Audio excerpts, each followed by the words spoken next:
네, 이런 가운데 우리 정부가 5년 만에 독자 대북 제재에 나섰습니다.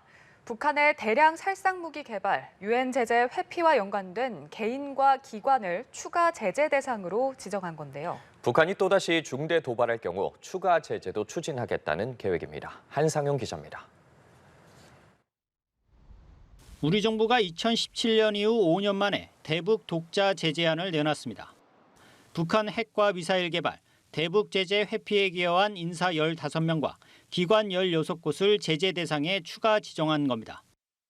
북한의 고도화하는 핵 위협은 물론 미사일, 위협 비행 등 각종 도발에도 유엔 안보리를 포함한 국제 공동 대응이 여의치 않자 마냥 지켜볼 수만 없다는 정부의 단호한 의지 표명으로 해석됩니다.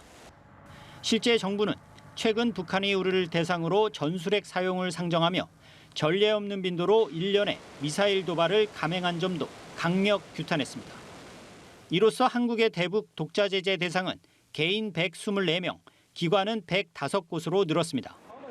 정부는 제재 대상과의 불법 자금 거래를 차단하고 거래 위험성을 국내외에 환기하는 효과를 거둘 것으로 기대했습니다.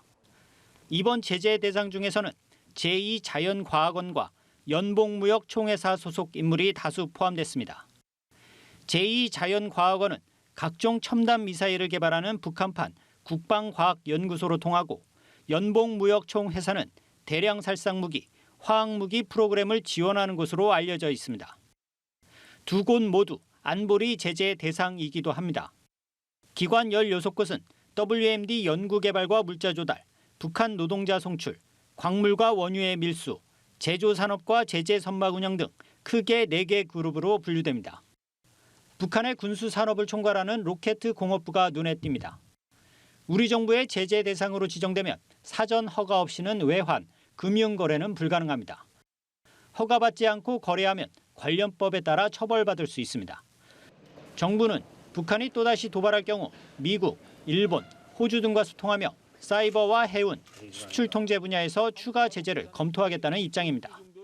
다만 이번 독자 제재 대상은 모두 미국의 제재를 이미 받고 있는 상태라 실효성보단 상징성에 방점을 둔 조치란 평가도 나옵니다. 연합뉴스TV 한상용입니다.